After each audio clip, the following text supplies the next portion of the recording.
The history of what is today the Philippines started with the arrival of its first humans. It is believed they used rafts or boats around 60,000 years ago, with groups of diverse people settling in the archipelago.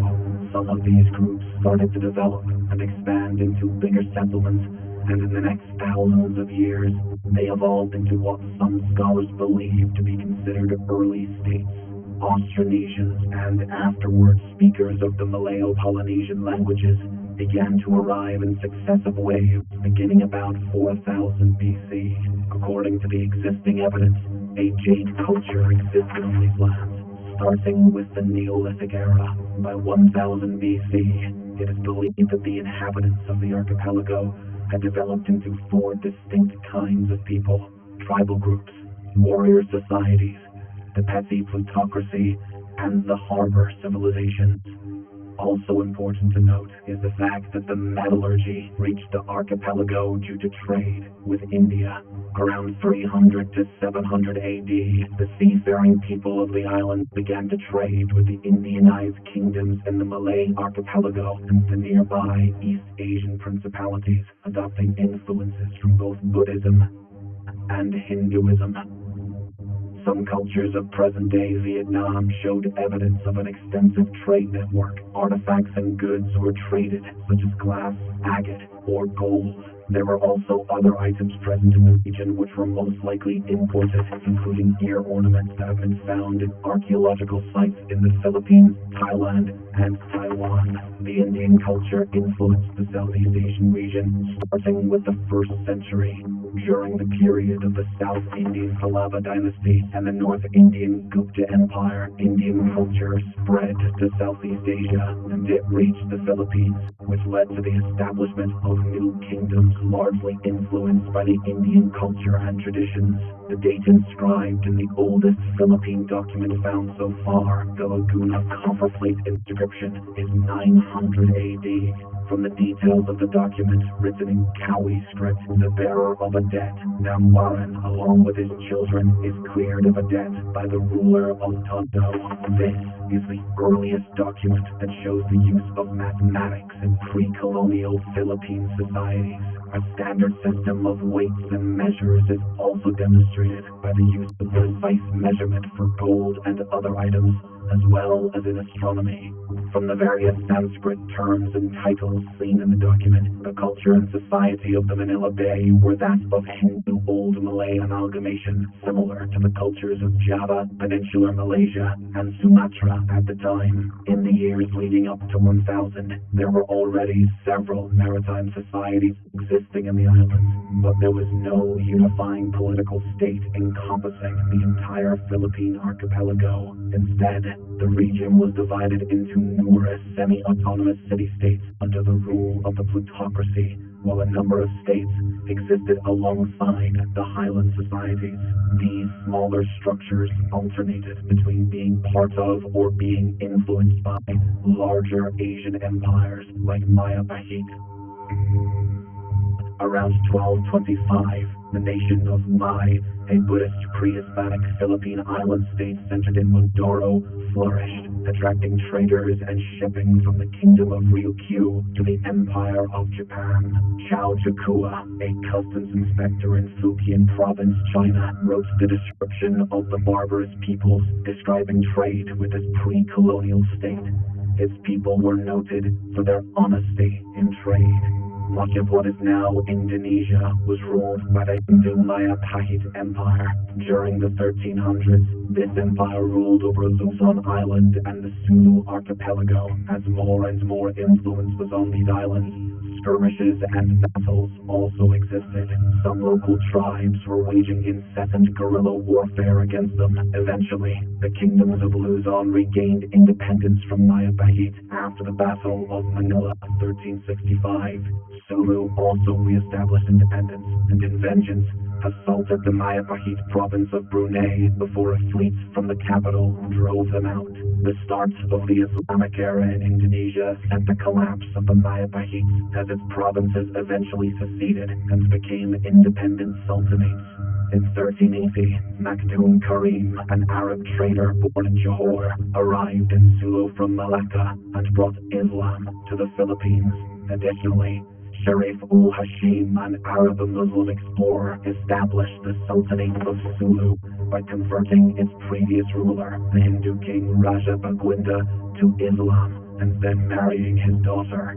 The Sultanate of Maguindanao rose to prominence at the end of the 15th century. Meanwhile, the religion was introduced to the area by Muslim missionaries and traders from the Middle East, Indian, and Malay regions who propagated Islam to Sulu and Maguindanao. As before, when Buddhist and Hindu cultures influenced the archipelago, the same case happened with the Muslim culture. Upon the secession of Brunei from the Maya Pahit Empire, they imported the Arab emir from Mecca, Sharif Ali, and became an independent sultanate. The new religion started to grow roots in the Philippines through conquest and conversion of local leaders in the next decades. Moreover, Islam was further strengthened by the arrival to the Philippines of traders and proselytizers from Malaysia and Indonesia.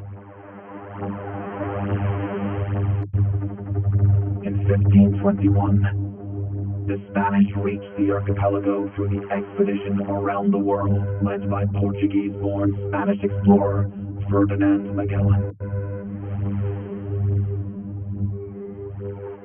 Claiming the islands he saw for the Spanish Empire, he established friendly relations with some of the local leaders and converted some of them to Roman Catholicism. Because the Philippines are a large archipelago, the Spaniards started to explore many islands. However, the explorer Ferdinand Magellan was killed during the Battle of Mactan against the local ruler Lapu-Lapu. Over the next several decades, other Spanish expeditions were dispatched to the islands. In 1543, an expedition was led to the islands, naming them Philippines, in honor of Philip of Austria, who became Philip II of Spain on January 16, 1556.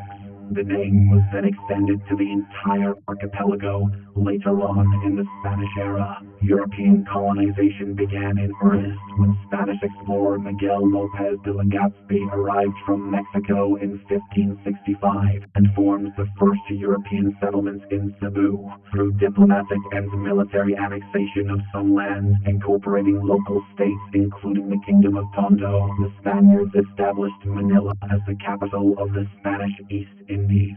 In 1578, the Castilian War erupted between the Christian Spaniards and Muslim Bruneians over control of the Philippine archipelago.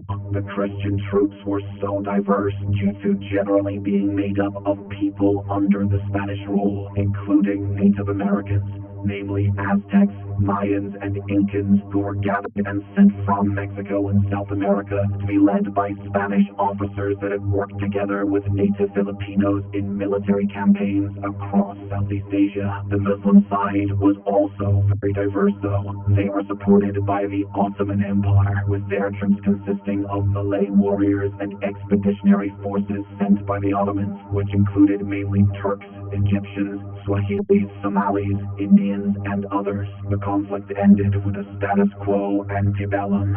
Just 20 years after the conquest of Luzon, remarkable progress existed in the work of colonization on the islands and the spread of Christianity. A cathedral was built in the city of Manila with an episcopal palace. Other monasteries and churches were built across islands, and more people started to convert to Christianity. Furthermore, Spanish and Mexican families settled in the new lands, creating stronger communities. Much of the archipelago came under Spanish rule, creating the first unified political structure known as the Philippines.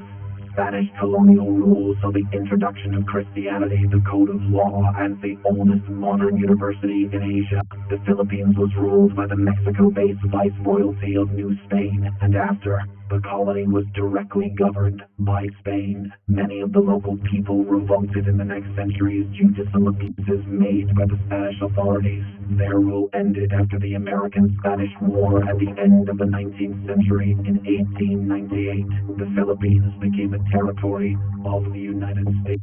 The United States then established the insular government to rule the Philippines. In 1907, the elected assembly was set up with popular elections. The U.S. promised independence in the Jones Act to the country as the Philippine Commonwealth was established in 1935 as a 10-year interim step period to full independence. But before gaining total freedom in 1942 during World War II, the Philippines was occupied by Japanese forces. By 1945, the U.S. liberated the Philippines, and the Treaty of Manila in 1946 established an independent Philippine Republic. The period of their independence was marked by internal skirmishes and a smaller period of dictatorship, but also huge progress and development, with Manuel Roxas becoming the first president of the independent Republic of the Philippines. The United States seceded its sovereignty over the Philippines on July 4, 1946, as scheduled. However, the Philippine economy remained highly dependent on United States markets. Roxas died suddenly of a heart attack in April 1948, and the Vice President Elpidio Quirino ruled the country until 1953. Some communist partisans existed in the islands, but were defeated in the 50s. Additionally, an important event happened in the middle of the 1960s. Ferdinand Marcos took power in 1965 and ruled until 1986. This era included the final years of the Third Republic from 1965 to 1972, and the Philippines under martial law 1972 to 1981. His reign was marked by dictatorship and instability. In 1986, Ferdinand Marcos was removed from power and replaced by Maria Corazon Aquino. Up to the present day, 5 other presidents ruled the Philippines.